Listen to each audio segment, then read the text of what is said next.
মানুষের মধ্যে একটু হায়া শরম থাকা লাগে। যেহেতু এখানে একটা কোরআনের আলোচনার মজলিস হইতেছে, অন্যদিন নাই, এখানে অন্যদিন তো রাস্তা খোলা, আমরা চলাচল করতে পারি। কিছু কোরআনের কথা বলা হচ্ছে, হাদিসের কথা বলছে, এটার সামনে তুমি দৃষ্টতা দেখাইয়া কাজ করতেছো। আর তোমার মতো মানুষ এই বোম দিয়ে ফুটে তো তুই মারা দিতে পারস। আল্লাহ পাক একটু নারাজ হলে তোর উপরে গজব আসতে দেরি হবে না। আল্লাহ কি চিনো না এখনো? সামান্য একটু নাড়া দিয়েছে, সারা পৃথিবীটা, সারা বাংলাদেশ কম্পমান হয়ে গেছে। আল্লাহ পাকের পাওয়ার দেখো না। আল্লাহ যখন ধরে তখন ছাড়ে না, কিন্তু ধরার আগ পর্যন্ত আল্লাহ অনেক ধৈর্য, তার অনেক ধৈর্য।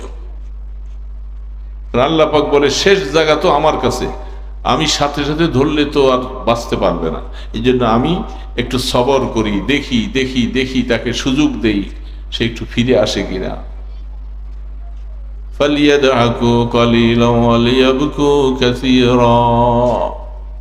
আল্লাহ পাক বলছে, আরে গোলাম বেশি হাসিস না, এত আনন্দ বিভোর হইস না, একটু কান, বেশি বেশি কান।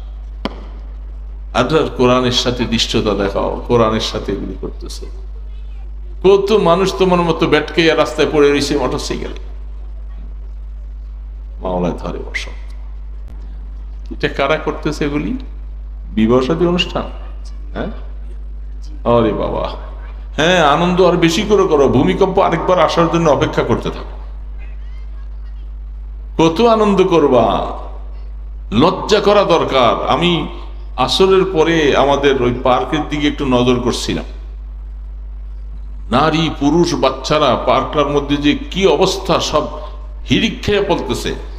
বললাম যে মাত্র 10:30 বাজে ভূমিকম্প, একটা দিন পুরা হয় নাই, এখনই ভুলে গেছে? ভুলে গেলা, ভুলে গেলা তোমরা?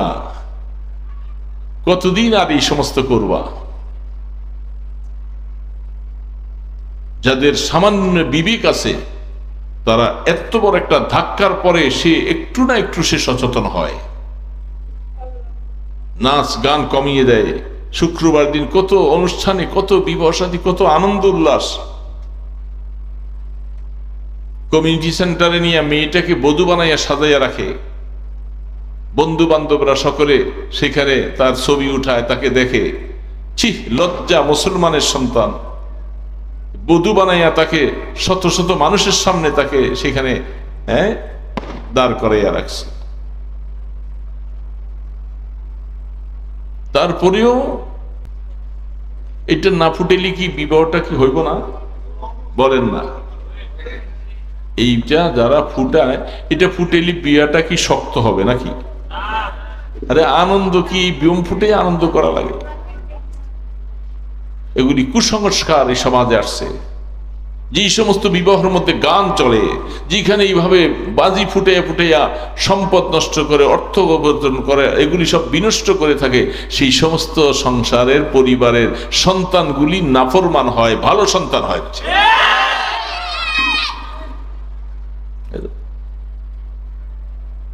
এই সন্তানের দ্বারা এক সময় তোমাকে বেজ্জতি করা হবে, এই সন্তান ভালো হবে না।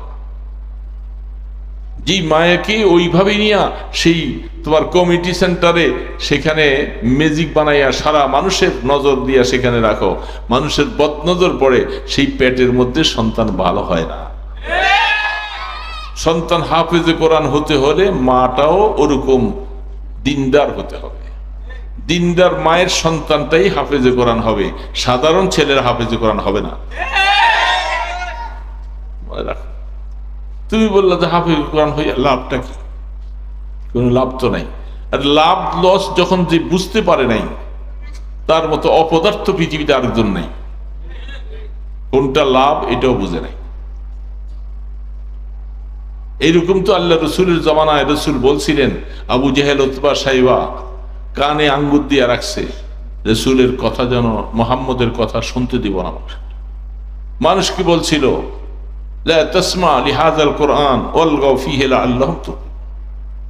তোমরা মুহাম্মদের কলেমা শুনবা না, কোরআন তেলাওয়াত শুনবা না। যখন তেলাওয়াত শুরু করে ঢোল বাজিয়ে থাকবা, হাততালি দিয়ে থাকবা, বিশাল শোরগোল করবা, যেন মানুষ যেন মুহাম্মদের মুখের কলেমা যেন না শুনে, কোরআন যেন না শুনে। যারা কোরআনের বিরোধিতা করে এই কাজ করবে এরা তো এই আবু জেহেল উতবা সাইবার মতো, তারা মুসলমান নামীয় কলঙ্ক। মুসলমান বুম ফুটাইলে একটা বিয়েটা মজবুত হবে।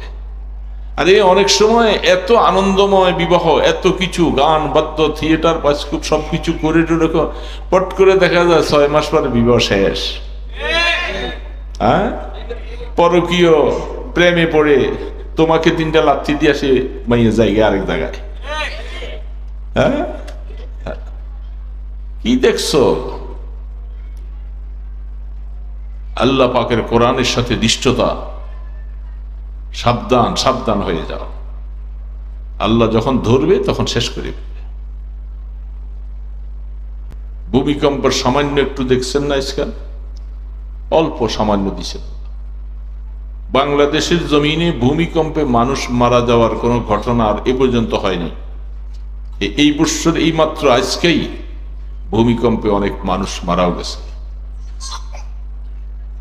তো এটাকে যদি আরেকটু 2, 4, 5, 10 সেকেন্ড বাড়াই দিত, তাহলে আজকে এখানে সব ধ্বংসস্তূপ হয়ে থাকত।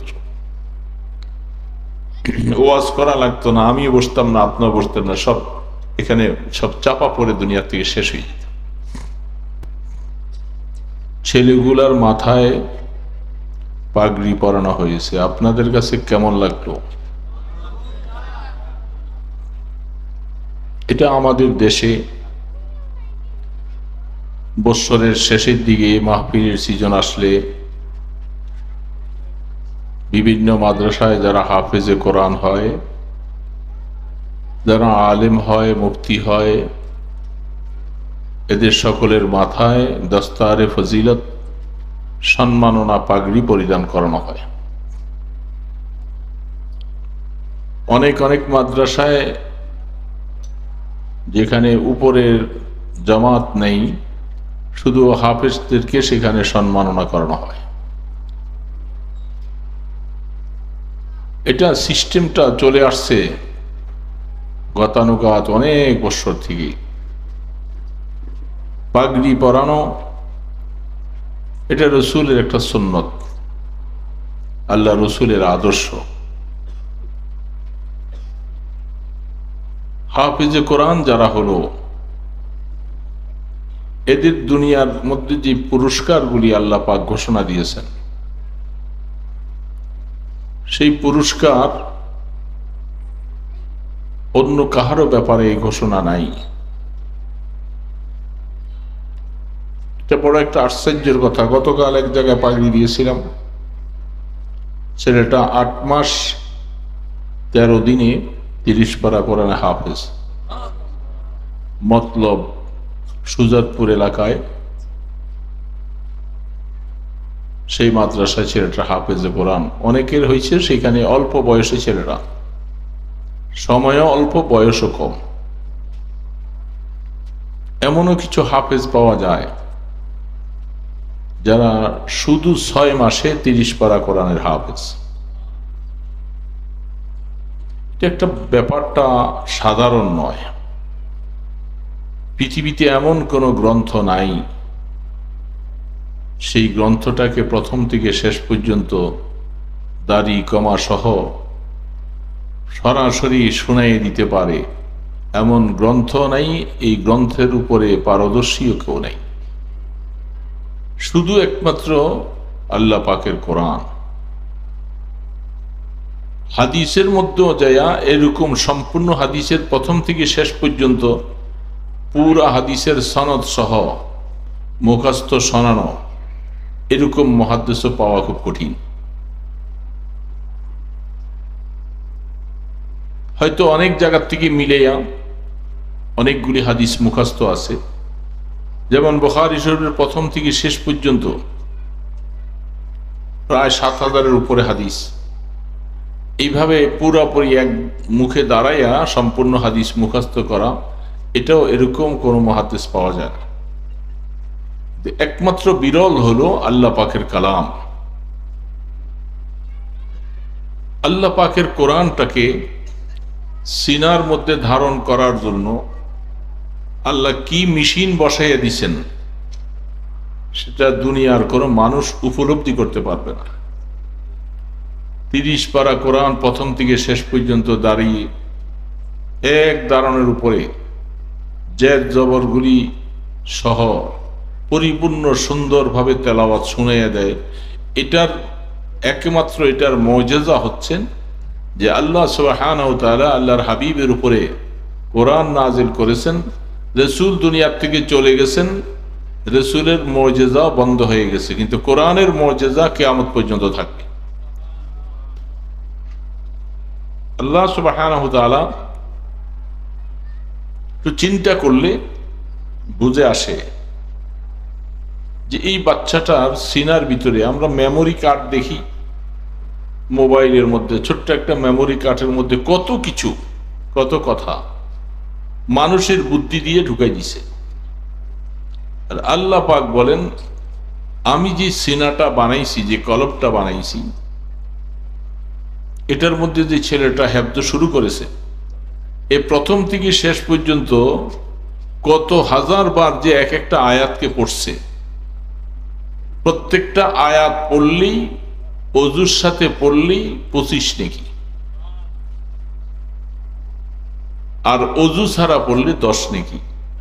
এখন এই ছেলেটার আমল নামায় আপনি বলেন যে 30 পারা কোরআনের হাফেজ হতে সে কত হাজার বার পড়ছে, তার আমল নামায় কত সওয়াব। আপনি এটাকে ক্যালকুলেটর দিয়ে হিসাব করতে পারবেন না। এই ছোট বাচ্চাটা এতগুলি সওয়াব তার আমল নামায়।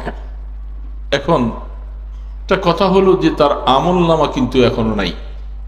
এই যে ছোট বাচ্চা যারা নাবালক, এদের আমল নামা এখনো শুরু হয়নি। আমি আজকেও হাদিস পড়েছিলাম, মোতালা করতেছিলাম, আমল নামা চালু হবে 15 বছর বয়স যখন শুরু হবে। 14 বছর শেষ হয়ে গেলেও না, 15 বছরে পদার্পণ করার সাথে সাথে তার 2 কাঁধে 2 জন ফেরেশতা সম্মানিত লিখক, তাদের কার্যক্রম শুরু হবে। এখন এই ছেলেটা 10 বছর 11 বছর বয়সে সে হাফেজ, এখনো তো তার আমল নামা শুরু হয়নি। সওয়াব কত হিসাব করে পারা যাবে। এই সম্পূর্ণ সওয়াবগুলি কোথায় যাবে? সে বড় হলে, আমল নামা চালু হলে ওই সময় তার আমল নামায় দিয়ে দেওয়া হবে, এটা অনেকে ধারণা করতে পারে। তো আল্লাহ রসুল বলছেন, এই সন্তানটাকে এই পর্যন্ত মানুষ বানাইতে, এতটুকু পর্যন্ত আনতে তার মা বাবার কষ্ট দুনিয়ায় কোনোদিন কেউ দিতে পারবে না। আমাদের মা যে আমাদেরকে কি কষ্ট করে পেটে ধারণ করে প্রসব করার পর থেকে নিয়ে এই পর্যন্ত বুঝ হওয়ার পর্যন্ত যে মা যে কি কষ্ট করেছেন, কোন মানুষ যদি কলম দিয়ে লেখা শুরু করে তার খাতা কলম শেষ হয়ে যাবে, মার কষ্ট শেষ হবে। এত কষ্ট মা করেছেন। বাবা এই সন্তানকে নিয়ে তার কত পরিশ্রম, সন্তানটার সুস্থ থাকা, তার চিকিৎসা ইত্যাদি, তার লেখাপড়া সবকিছুর জন্য বাবার কত পরিশ্রম করেছেন। আল্লাহ পাক বলতেছেন, এই দেখ তোর মা বাবার যে অবদান তোর উপরে, তুমি যে আজকে হাফেজে কোরআন হলা, মা বাবার হক তুমি কি আদায় করবা? পারবা? তুমি যে হাফেজে কোরআন হইছ, এই বয়সে নামাজ পড়ছো, আল্লাহকে ডাকছো, যা কিছু আমল করলা, এগুলি সব আমি আল্লাহ তোমার মা বাবার আমল নামায় যোগ করে দিয়েছি।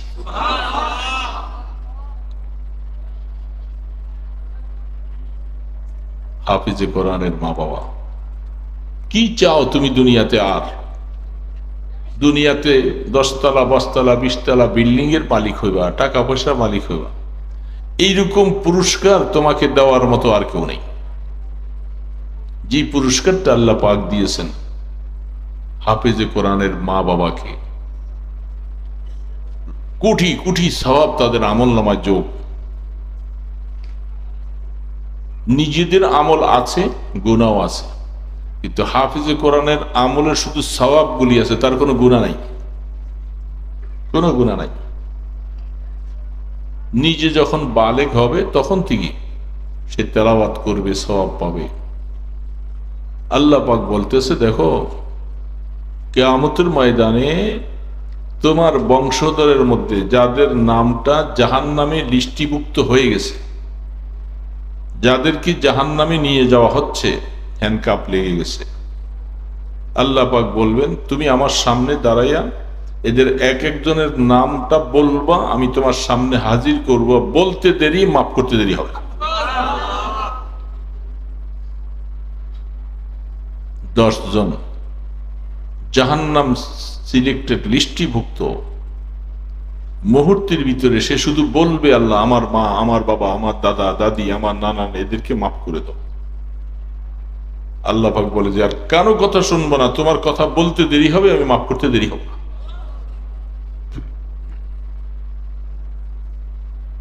ইকরা ওয়ারতাকি ওয়ারাত্তিল কামা কুনতা তুরাত্তিল ফিদ দুনিয়া। হাফেজে কোরআন, শোনো, কোরআন হেফজ করেছো, দুনিয়ার মধ্যে সারা বিশ্বে হয়তো তাকাইলে একটা বিল্ডিং 100 তলা পর্যন্ত আছে, আমাদের বাংলাদেশে হয়তো 30 তলা। এটা সামান্য ভূমিকম্পে ভেঙে চুরমার হইতে কয়েক মিনিটের ব্যাপার। আল্লাহ পাক বলেন কিয়ামতের ময়দানে হাফেজে কোরআনকে বলা হবে, তুমি আল্লাহর কোরআনটা এক এক আয়াত পড়তে থাকো, কুদরতি ভাবে তুমি এক এক তালা উপরে উঠতে থাকো। তোমার সীমানা কোথায় যাবে? যেখানে তোমার তেলাওয়াত শেষ হবে 6666 আর 200 যাই হোক, সেখানে পাইন্দা আখির মঞ্জিলাত হাত, যেখানে তোমার পড়া শেষ হবে সেখানে তোমার অবস্থান হবে। এই বিল্ডিং বানাইতে দুনিয়ার মধ্যে কোনো মানুষের শক্তিও নাই, সম্ভবও না, লাস্টিংও নাই। আর আল্লাহ পাক জান্নাতে যে বিল্ডিংটা রাখবেন ওটা ভাঙার কোনো অবস্থান নাই। সেইখানের জন্য তোমার লিফট বানাইতে হবে না, শুধু পড়বা আর উঠবা উপর। আমার আল্লাহ এগুলার কিছু নজির, কিছু দৃষ্টান্ত দুনিয়াতে রাখছেন। আল্লাহ পাক ইব্রাহিম আলাইহিস সালাম যখন বাইতুল্লাহ ঘর বানাইতেছিল, বাইতুল্লাহ ঘরটা হয়তো আমাদের দেশে 3 তলা থেকে একটু উঁচা হতে পারে, এতটুকু। সেই ঘর বানাতে যাইয়া তিনি তো আর উঠতে পারে না, এটা পাথর, যে পাথরটা আপনারা হজে গেলে দেখেন, ফিহে মাকাম ইব্রাহিম মুসাল্লা। তিনি ওই পাথরটার মধ্যে দাঁড়াইলেন, দীর্ঘ সময় দাঁড়াইয়া কাজ করতে করতে পাথরটাকে আল্লাহ মোমের মতো নরম করে দিছে, পাটা ডেবে গেছে। মাল মশল্লা নিয়ে উপরে উঠতে যায়, বাস পাথর উপরে উঠে যায়, আবার নামের দরকার হয় নিচে আসে। কোনো ইঞ্জিন নেই, কোনো সুইচ দেওয়া লাগে না, কিছু করা লাগে না, এটা উঠে আর নামে। যখনই বলা হয় তখনই উঠে, যখনই বলা তখন নিচে না। ওই জান্নাতের ওই লিফটের কিছু নমুনা আল্লাহ পাক দেখাইছে। এটার মধ্যে কোনো সুইচ নাই, কোনো কিছু নাই। এটা যেভাবে আল্লাহ পাক এভাবে উঠায়, কিয়ামতের ময়দানে জান্নাতের মধ্যে যারা বসবাস করবে তাদেরকে আল্লাহ কুদরতি লিফটে এইভাবে উঠাবে। হাফেজে কোরআনের 3টা পুরস্কার। এই ছেলে কিয়ামতের ময়দানে মা বাবাকে এমন 2টা নূরের টুপি পরাই দেওয়া হবে। আল্লাহু আকবার। যাও উহু কাজাও ইশামসি ফি বুয়ুতিকুম। আহা, তাহলে তোমার দুনিয়ার সূর্যটা কারো ঘরের মধ্যে যদি দেওয়া হয় কেমন আলো হবে? আল্লাহ রসুল বলেন কিয়ামতের ময়দানে তোমার মা বাবাকে এমন 2টা নূরের টুপি পরানো হবে, সারা ময়দানে হাসর নূরে ঝলক দিতে থাকবে। মানুষেরা জিজ্ঞাসা করবে এরা কারা? এরা কি কোন নবী, কোন রসুল? বলা হবে তারা নবী নয়, রসুলও নয়, তারা হাফেজে কোরআনের বাবা। হাফেজে কোরআনের বাবা। আহ, কি ভাগ্য বলেন তো। পৃথিবীতে এমন কোন ঘোষণা আছে যে যে আপনার সন্তানকে বড় বড় ডিগ্রি অর্জন করাইছে, দুনিয়ার লাইনে সে অনেক বড় শিক্ষিত হয়েছে, আল্লাহর তরফ থেকে এমন কোন ঘোষণা আছে যে তার মা বাবাকে নূরের টুপি বানানো হবে? এই শিক্ষাটা নিচুক শুধু দুনিয়া কামাই করার জন্য। দুনিয়া বিল্ডিং বানাবেন, ইন্ডাস্ট্রিজ বানাবেন, মাইক বানাবেন, কি বানাইবেন, এগুলির জন্য। আর ওই ব্যক্তির শিক্ষাটা হল শুধু আল্লাহর কোরআন, আল্লাহ পাকের কোরআন। দুনিয়াতে আল্লাহ হেফাজত রাখবেন, কোরআনের দাওয়াত পৌঁছে দিবে সমস্ত জায়গায়।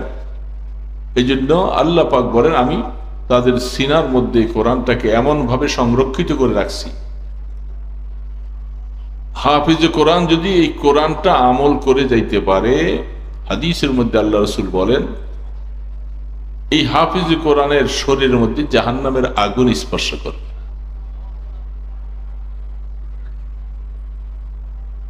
এর থেকে আর পুরস্কার কি চাও? দুনিয়ার মধ্যে মানুষ একটু খারাপ মনে করে, তুমি হাফেজে কোরআন হইছো, কি পড়াইছো? অনেক বাবাকে মানুষ তিরস্কার করে, ছেলেকে কি শিখাইলেন? মাদ্রাসায় দিছি, হাফেজ হইতেছে। ছেলেটাকে নষ্ট করে দিলেন।